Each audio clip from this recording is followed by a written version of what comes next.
I want to take just a couple of minutes to walk you through what I'm looking for with the application paper. I've actually revised the instructions, and I think this will help not make it such a long assignment. The rationale for the assignment is each reader of the Bible is an interpreter. Whether you like it or not, you're an interpreter. Now, many readers bring personal presuppositions to the Bible along with pre-understandings. If we've been at this business very long, we've developed some theological presuppositions and some pre-understandings. When we look at a text, it may be that, for example, the parable of the prodigal son, we say, I've looked at this so much, I don't need to really look at it close anymore. And you may overlook something that's important. So we need to be careful.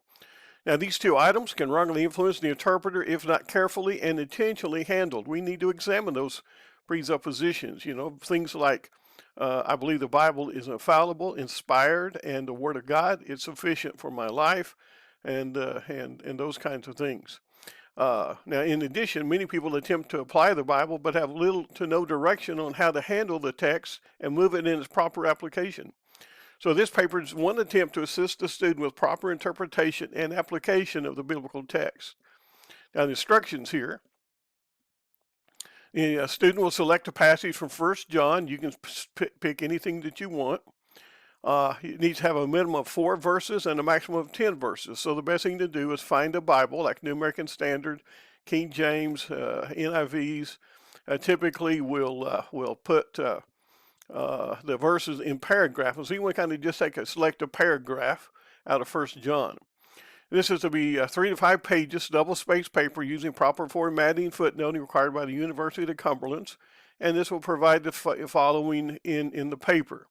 Number 1, you're going to write 2 to 3 paragraphs, that's 4 to 8 sentences each, describing who the author may be, the possible date of writing, other important cultural materials relevant to the background of the book, or author, like the place of writing, the recipients, etc.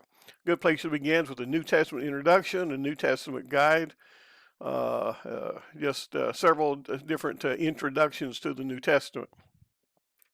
Number 2, you're going to write 2 to 4 paragraphs, that's 4 to 8 sentences each, explaining how the passage is related or connected logically to the paragraph before and after your passage.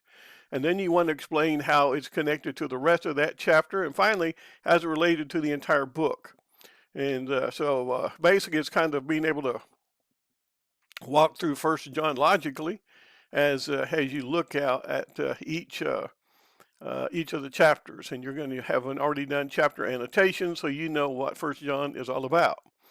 Then you're going to write 3 to 5 paragraphs, that's 4 to 8 sentences each, explaining the meaning of the passage, what's meant by the passage.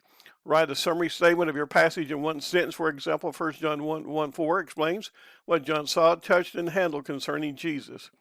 Using 2 to 3 critical scholarly commentaries other than John MacArthur, Warren Wiersbe, Matthew Henry. Those are all pastors, popular preachers on radio, television, etc. Explain the meaning of the text you selected.